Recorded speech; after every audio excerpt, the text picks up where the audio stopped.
আজকের ভিডিওতে তৎপুরুষ সমাস নিয়ে আলোচনা করব। তো তৎপুরুষ সমাসে তৎপুরুষ কথার অর্থ হচ্ছে তার পুরুষ। তৎপুরুষ সমাস করতে গেলে আমাদের দুটো বিষয় মনে রাখতে হবে। সেটি হচ্ছে যে তৎপুরুষ সমাসে পূর্বপদের সঙ্গে যুক্ত কারকবাচক বা অকারকবাচক বিভক্তি বা অনুসর্গ লোপ পাবে, সেই সঙ্গে পরপদের অর্থ প্রধান হবে। এখানে একটি উদাহরণ আমরা দিয়েছি, রথকে দেখা। রথ দেখা, রথ কে, অর্থাৎ এখানে রথ হচ্ছে পূর্বপদ, দেখা হলো পরপদ। এই পূর্বপদ রথের সঙ্গে যুক্ত হয়েছে কে বিভক্তি। এবার যখন রথকে দেখা সমাসবদ্ধ পদ, যখন রথ দেখা হচ্ছে, তখন রথ অর্থাৎ পূর্বপদের সঙ্গে যুক্ত কে বিভক্তি লোপ পাচ্ছে, হয়ে যাচ্ছে রথ দেখা। এবং দেখা, এই দেখা এই পরপদের অর্থ প্রধান হচ্ছে, সেই জন্য এই সমাসটির নাম হচ্ছে তৎপুরুষ সমাস। তাহলে আমরা তৎপুরুষ সমাস কাকে বলবো? যে সমাসে পূর্বপদের সঙ্গে যুক্ত কারকবাচক বা অকারকবাচক বিভক্তি বা অনুসর্গ লোপ পায় এবং পরপদের অর্থ প্রধান রূপে প্রতীয়মান হয়, সেই সমাসকে বলা হচ্ছে তৎপুরুষ সমাস। এরপরে আমরা তৎপুরুষ সমাসের শ্রেণীবিভাগ নিয়ে আলোচনা করব। তৎপুরুষ সমাসকে কারক এবং অকারক সম্পর্ক অনুযায়ী মোট 6টি ভাগে ভাগ করা হয়। কি কি? কর্মতৎপুরুষ, করণ তৎপুরুষ, অধিকরণ তৎপুরুষ, অপাদান তৎপুরুষ, নিমিত্ত তৎপুরুষ এবং সম্বন্ধ তৎপুরুষ। এই 6টি ভাগে ভাগ করা হয়। এছাড়াও এই 6টি ভাগের বাইরে আরও বেশ কিছু তৎপুরুষ সমাস রয়েছে। সেগুলি হলো নয় তৎপুরুষ সমাস, উপপদ তৎপুরুষ সমাস, উপসর্গ তৎপুরুষ সমাস, ক্রিয়া বিশেষণে তৎপুরুষ সমাস, ব্যাপ্তি তৎপুরুষ সমাস। এই মোট 11টি তৎপুরুষ সমাস সম্পর্কে আমরা আলোচনা করব। প্রথমে আমরা কর্মতৎপুরুষ সমাস নিয়ে আলোচনা করছি। এখানে দুটি উদাহরণ দেওয়া আছে, বধূকে বরণ, বধূ বরণ, মাছকে ধরা, মাছ ধরা। এখানে লক্ষ্য করে দেখা যাবে যে এই দুটি উদাহরণে কে বিভক্তি লোপ পেয়েছে। এই কে বিভক্তি যুক্ত হয়েছে পূর্বপদের সঙ্গে, অর্থাৎ বধূ এই পদটির সঙ্গে কে বিভক্তি যুক্ত হয়েছে, আবার মাছ এই পূর্বপদের সঙ্গে কে বিভক্তি যুক্ত হয়েছে। কিন্তু যখন সমাসবদ্ধ পদ করা হচ্ছে, অর্থাৎ সমাস করা হচ্ছে, তখন এই কে বিভক্তি লোপ পেয়ে যাচ্ছে। এটাই হচ্ছে কর্মতৎপুরুষ সমাসের মূল বৈশিষ্ট্য। তাহলে আমরা কর্মতৎপুরুষ সমাস কাকে বলবো? যে তৎপুরুষ সমাসে পূর্বপদের সঙ্গে যুক্ত কে বিভক্তি লোপ পায়, সেই তৎপুরুষ সমাসকে বলা হচ্ছে কর্মতৎপুরুষ সমাস।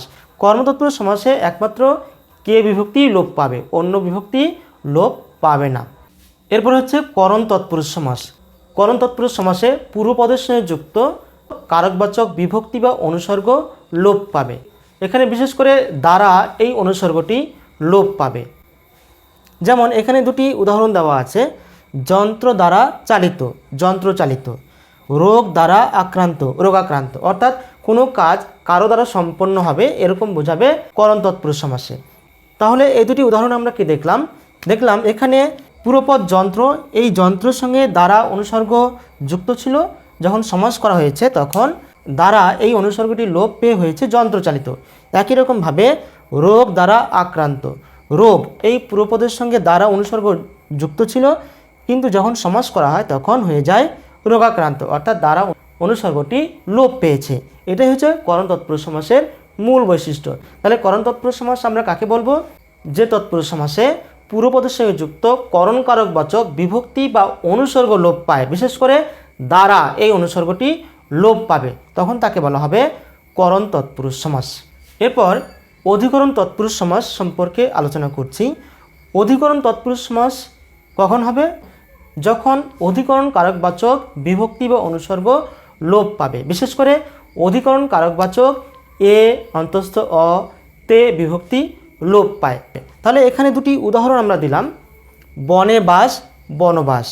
এখানে বনে এই পূর্বপদের সঙ্গে এ বিভক্তি যুক্ত হয়েছে, এই বিভক্তি যখন সমাস করা হয় তখন লোপ পায়, অর্থাৎ এই বিভক্তি লোপ পেয়ে হয়েছে বনবাস।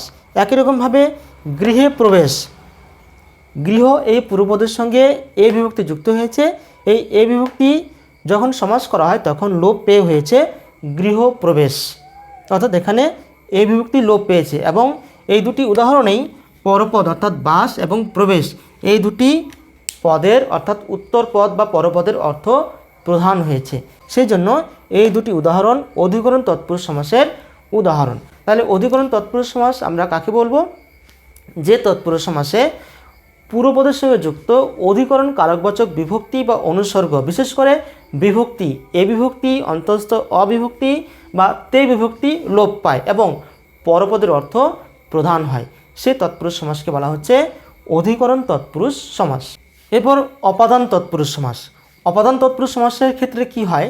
অপাদান কারকবাচক অনুসর্গ থেকে, হতে, চেয়ে, কখনো কখনো এ বিভক্তি হয়ে থাকে। তো এই অপাদান কারকবাচক অনুসর্গ বা বিভক্তি লোপ পাবে। তাহলে এখানে আমরা দুটি উদাহরণ দিলাম, সাপ থেকে মুক্ত, সাপ মুক্ত, মৃত্যু থেকে ভয়, মৃত্যু ভয়। এবার এখানে আমরা লক্ষ্য করে দেখব যে সাপ থেকে মুক্ত, এই সাপ এই পূর্বপদের সঙ্গে যুক্ত থেকে অনুসর্গ যখন সমাস করা হয় তখন লোপ পেয়েছে, অর্থাৎ সাপ থেকে মুক্ত থেকে অনুসর্গ লোপ পেয়ে হয়েছে সাপ মুক্ত। এবং মুক্ত এই পরপদের অর্থ প্রধান হয়েছে। একইভাবে মৃত্যু থেকে ভয়, মৃত্যু এই পূর্বপদের সঙ্গে যুক্ত থেকে অনুসর্গ লোপ পেয়ে হয়েছে মৃত্যু ভয় এবং পরপদের অর্থ অর্থাৎ ভয়, এই ভয়ের অর্থ প্রধান। তাহলে আমরা সংজ্ঞায় কি বলবো? যে তৎপুরুষ সমাসে পূর্বপদের সঙ্গে যুক্ত অপাদান কারকবাচক বিভক্তি বা অনুসর্গ, বিশেষ করে অনুসর্গ থেকে, হতে, চেয়ে এই অনুসর্গ লোপ পাবে এবং পরপদের অর্থ প্রধান হবে, সেই তৎপুরুষ সমাসকে বলা হবে অপাদান তৎপুরুষ সমাস। এরপর নিমিত্ত তৎপুরুষ সমাস। নিমিত্ত তৎপুরুষ সমাস কখন হবে? যখন নিমিত্ত কারকবাচক বিভক্তি বা অনুসর্গ লোপ পাবে। এখানে দুটি উদাহরণ দেওয়া আছে, বিদ্যার নিমিত্ত আলয়, বিদ্যালয়, ভিক্ষার জন্য পাত্র, ভিক্ষাপাত্র। এখানে এই নিমিত্ত এবং জন্য, নিমিত্ত এবং জন্য এই দুটি নিমিত্ত কারকের অনুসর্গ। তো এই নিমিত্ত কারকের অনুসর্গ নিমিত্ত এবং জন্য লোপ পাবে কখন? যখন সমাস করা হবে, অর্থাৎ সমাসবদ্ধ পদ তৈরি করা হবে তখন। এখানে বিদ্যার এই পূর্বপদের সঙ্গে নিমিত্ত অনুসর্গ লোপ পেয়ে হয়েছে বিদ্যালয়। একই রকমভাবে ভিক্ষার জন্য পাত্র, ভিক্ষা পূর্বপদের সঙ্গে যুক্ত, জন্য অনুসর্গ লোপ পেয়ে হয়েছে ভিক্ষাপাত্র এবং পরপদের অর্থ প্রধান হয়েছে বিদ্যা নিমিত্ত আলয়, আলয়ের অর্থ প্রধান, এবং ভিক্ষার জন্য পাত্র, পাত্র এর অর্থ প্রধান হয়েছে। সেই জন্য এই দুটি উদাহরণ হলো নিমিত্ত তৎপুরুষ সমাসের উদাহরণ। এবার নিমিত্ত তৎপুরুষ সমাস কাকে বলবো? যে তৎপুরুষ সমাসে পূর্বপদের সঙ্গে যুক্ত নিমিত্ত কারকবাচক অনুসর্গ লোপ পায়, বিশেষ করে নিমিত্ত জন্য এই অনুসর্গগুলো লোপ পাবে, তখন তাকে বলা হবে নিমিত্ত তৎপুরুষ সমাস। এবার আমরা আলোচনা করব সম্বন্ধ তৎপুরুষ সমাস। সম্বন্ধ পদ একটি অকারক পদ।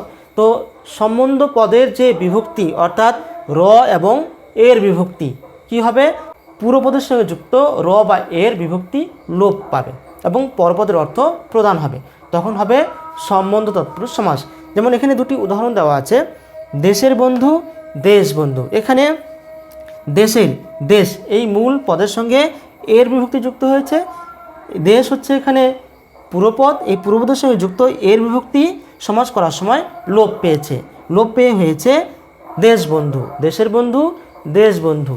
একই রকমভাবে গঙ্গার জল, গঙ্গা জল। এখানে গঙ্গা মূল পদ, পূর্বপদ এর সঙ্গে র বিভক্তি যুক্ত হয়েছে এবং সমাস করার সময় গঙ্গা জল অর্থাৎ র বিভক্তি লোপ পেয়েছে। এবং দুটি উদাহরণের ক্ষেত্রেই দেশের বন্ধু, দেশ বন্ধু, বন্ধুর অর্থ প্রধান অর্থাৎ পরপদের অর্থ প্রধান। একই রকমভাবে গঙ্গার জল, জল, গঙ্গার জল, গঙ্গা জল, জলের অর্থ প্রধান। এবার আমরা সম্বন্ধ তৎপুরুষ সমাস কাকে বলবো? যে তৎপুরুষ সমাসে পূর্বপদের সঙ্গে যুক্ত সম্বন্ধ পদের র বা এর বিভক্তি লোপ পায়, সেই তৎপুরুষ সমাসকে বলা হচ্ছে সম্বন্ধ তৎপুরুষ সমাস। কারক ও অকারকবাচক 6টি তৎপুরুষ সমাস সম্পর্কে আমরা আলোচনা করলাম। এরপরে কারক বা অকারকবাচক ছাড়া যে অন্যান্য তৎপুরুষ সমাস রয়েছে সেগুলো নিয়ে আমরা আলোচনা করব। প্রথমে আমরা পাবো নয় বা না তৎপুরুষ সমাস। নয় বা না তৎপুরুষ সমাসের ক্ষেত্রে কি হবে? যে পূর্বপদের সঙ্গে অ, আ, অনা, নির বা নি না, বি, বে, অন, গড় এই সমস্ত নয়ার্থক বা নাবাচক উপসর্গ যুক্ত হবে এবং এই নয়ার্থক বা নাবাচক উপসর্গগুলোর অর্থ হবে নয় বা নেই বা নাই এবং ব্যাসবাক্য করার সময় নয় বা নেই বা নাই এই কথাটি বলতে হবে বা লিখতে হবে। তাহলে আমরা এবার জানার চেষ্টা করি যে নয় তৎপুরুষ সমাস বা না তৎপুরুষ সমাস কখন হয়। এখানে আমরা 3টি উদাহরণ দিয়েছি, নয় সভ্য অসভ্য, নয় কাল আকাল, নয় আদর অনাদর। এই 3টি উদাহরণে আমরা লক্ষ্য করে দেখব যে অসভ্য অ উপসর্গ রয়েছে, আকাল আ উপসর্গ রয়েছে, অনাদর অন উপসর্গ রয়েছে এবং এই উপসর্গগুলোর অর্থ হচ্ছে নয়, প্রত্যেকটারই হচ্ছে নয়। এবার এই নয় কোনো কোনো উদাহরণে নেইও হতে পারে আবার নাইও হতে পারে, তবে বেশিরভাগ ক্ষেত্রে নয় এই কথাটি লেখা হয়। তাহলে এখানে নয় সভ্য অসভ্য এটি নাবাচক অর্থ প্রকাশ করছে, নয় কাল আকাল নাবাচক অর্থ প্রকাশ করছে, নয় আদর অনাদর নাবাচক অর্থ প্রকাশ করছে এবং পরবর্তীর অর্থ সভ্য কাল আদর এই পদগুলোর অর্থ প্রধান হচ্ছে। এই সমাসে নয়ার্থক অব্যয় থাকার জন্য এই সমাসকে বলা হচ্ছে নয় বা না তৎপুরুষ সমাস। এরপর হলো উপপদ তৎপুরুষ সমাস। উপপদ তৎপুরুষ সমাস সম্পর্কে আলোচনা করতে গেলে আমাদের প্রথমে জানতে হবে উপপদ কাকে বলে বা উপপদ কি। উপপদ হচ্ছে কৃদন্ত পদের পূর্ববর্তী পদকে বলা হচ্ছে উপপদ। এবার কৃদন্ত পদ কাকে বলা হবে? কৃত প্রত্যয় নিষ্পন্ন পদকে বলা হচ্ছে কৃদন্ত পদ। কৃত প্রত্যয় যেমন জন, জন যুক্ত অ, জন হচ্ছে ধাতু, এর সঙ্গে অ প্রত্যয় যুক্ত হয়ে হয়েছে জন্ম।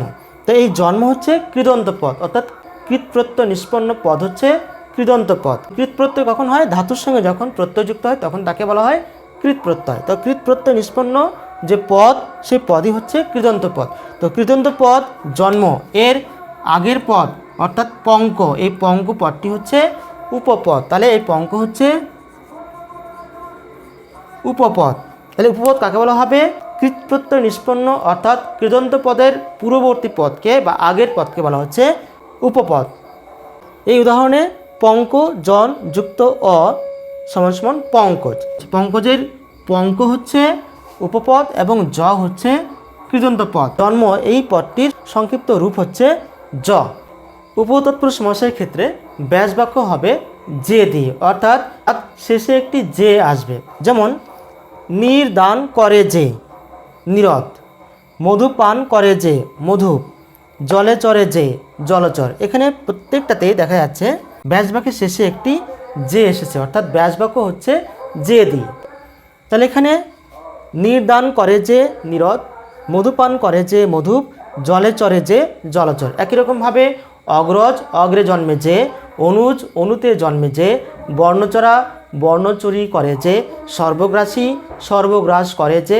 প্রত্যেকটার ক্ষেত্রে শেষে যে দিয়ে ব্যাস বাক্য করা হয় এবং প্রত্যেকটা উদাহরণেই কৃদন্ত পদের পূর্বে একটি উপপদ রয়েছে। যেমন এখানে নিরদ, নীর হচ্ছে উপপদ, মধুপ, মধু হচ্ছে উপপদ, জলচর, জল হচ্ছে উপপদ এবং দ মানে দা, দান করা, প মানে পা, পান করা, চর মানে চরা, এই পদগুলো হচ্ছে কৃদন্ত পদ। এরপরে আমরা উপসর্গ তৎপুরুষ সম্পর্কে আলোচনা করব। এবার উপসর্গ তৎপুরুষ সমাস সম্পর্কে আলোচনা করতে গেলে আমাদের সংস্কৃত ব্যাকরণ অনুযায়ী যে 20টি উপসর্গ রয়েছে সেই 20টি উপসর্গ সম্পর্কে আমাদের জানতে হবে। তার মধ্যে আমি কয়েকটি বলছি। দূর, প্রতি, উপ, নির, বি, অনু ইত্যাদি মোট 20টি উপসর্গ এবং আরও বাংলা উপসর্গ রয়েছে। সেই উপসর্গ সম্পর্কে আমাদের জ্ঞান থাকতে হবে। উপসর্গ তৎপুরুষ সমাসের ক্ষেত্রে এই উপসর্গগুলির অর্থ হবে সমীপে, পশ্চাৎ, অভাব, সদৃশ্য, অনতিক্রান্ত, বৈপরীত্য, প্রতি ইত্যাদি অর্থে এই উপসর্গগুলি ব্যবহৃত হবে। যেমন এখানে ভিক্ষার অভাব, দুর্ভিক্ষ, এই দুর্ভিক্ষ এখানে উপসর্গ রয়েছে দূর, এই দূর উপসর্গের জন্য অভাব অর্থে ব্যাস বাক্যটি হয়েছে। একই রকমভাবে নদীর সদৃশ, উপনদী, উপ, এই উপসর্গের জন্য সদৃশ অর্থটি এসেছে। সদৃশ মানে হচ্ছে একই রকম দেখতে, নদীর সদৃশ উপনদী। একই রকমভাবে নগরের সমীপে, উপনগর, এখানে এই উপসর্গের জন্য সমীপে এই অর্থটি এসেছে। সমীপে অর্থাৎ কাছাকাছি, নগরের সমীপে মানে নগরের কাছাকাছি অর্থাৎ উপনগর। এইভাবে সমস্ত পদের সঙ্গে যুক্ত অর্থাৎ পূর্বপদ হিসেবে যুক্ত উপসর্গগুলির অর্থ সমীপ হবে, পশ্চাৎ হবে, অভাব হবে, সদৃশ হবে ইত্যাদি অর্থে ব্যবহৃত হলে এবং পরপদের অর্থ প্রধান হলে তাকে বলা হবে উপসর্গ তৎপুরুষ সমাস। এরপর ক্রিয়া বিশেষণ তৎপুরুষ সমাস। ক্রিয়া বিশেষণ তৎপুরুষ সমাস কখন হবে? যখন পুরো পদটি অর্থাৎ সমস্ত পদের পুরো পদটি ক্রিয়া বিশেষণ হবে এবং পরপদের অর্থ প্রধান হবে, তখন তাকে বলা হবে ক্রিয়া বিশেষণ তৎপুরুষ সমাস। এবং ব্যাস বাক্য হবে রূপে বা ভাবে দিয়ে, যেমন নিম রূপে রাজি, নিম রাজি। নিম মানে অল্প, রূপে রাজি, রাজিতে রাজি হওয়া, অর্থাৎ এই রাজি হওয়া এই ক্রিয়াপদের বিশেষণ হচ্ছে নিম, সেই জন্য নিম রূপে রাজি, নিম রাজি হচ্ছে ক্রিয়া বিশেষণ তৎপুরুষ সমাস। দৃঢ়ভাবে বদ্ধ, বদ্ধ ক্রিয়াপদ এবং দৃঢ় হচ্ছে ক্রিয়া বিশেষণ। ক্রিয়া বিশেষণ দৃঢ় এই পদের সঙ্গে বদ্ধ এই পদের সমাস হয়েছে এবং মাঝে ভাবে দিয়ে ব্যাসবাক্য হয়েছে, সেই জন্য দৃঢ়রূপে বদ্ধ, দৃঢ়বদ্ধ ক্রিয়া বিশেষণ তৎপুরুষ সমাস। তৎপুরুষ সমাসের শেষ তৎপুরুষ সমাস হচ্ছে ব্যাপ্তি তৎপুরুষ সমাস। এই ব্যাপ্তি তৎপুরুষ সমাসের ব্যাপ্তি অর্থাৎ সময়ের কিংবা দূরত্বের একটা ব্যবধান বোঝাবে। ব্যাপ্তি বা ব্যবধান অর্থে যে তৎপুরুষ সমাস হবে তাকে বলা হবে ব্যাপ্তি তৎপুরুষ সমাস। যেমন চিরকাল ব্যাপিয়া স্থায়ী, চিরস্থায়ী। এখানে চিরকাল ব্যাপিয়া একটা ব্যাপ্তি বোঝাচ্ছে, একটা ব্যবধান বোঝাচ্ছে, সেজন্য এই সমাসটির নাম হচ্ছে ব্যাপ্তি তৎপুরুষ সমাস। একই রকমভাবে আগা থেকে গোড়া পর্যন্ত, আগাগোড়া, আগা থেকে গোড়া পর্যন্ত একটা ব্যবধান বা ব্যাপ্তি বোঝাচ্ছে, সেজন্য এই সমাসটিও হচ্ছে ব্যাপ্তি তৎপুরুষ সমাস। চিরকাল ধরে সুখী, চিরসুখী। এখানে সময়ের ব্যবধান বা দূরত্বের একটা ব্যবধান বা ব্যাপ্তি আমরা পাই। এখানে ব্যাপ্তি তৎপুরুষ সমাসের ব্যাসবাক্য হবে ব্যাপিয়া দিয়ে, থেকে পর্যন্ত দিয়ে কিংবা ধরে দিয়ে। তো আজকের ভিডিওতে আমি তৎপুরুষ সমাস সম্পর্কে আলোচনা করলাম। এরপরে ভিডিওতে আমি কর্মধারয় সমাস সম্পর্কে আলোচনা করব। ভিডিওটি তোমাদের কেমন লাগলো কমেন্ট করে জানাবে। যদি তোমাদের ভিডিওটি ভালো লেগে থাকে তাহলে ভিডিওতে একটি লাইক করে দেবে, আর চ্যানেলে নতুন হয়ে থাকলে সাবস্ক্রাইব করে দেবে। তো আজকের মতো এখানে শেষ করছি। তোমরা অনেক অনেক ভালো থাকবে। বাই।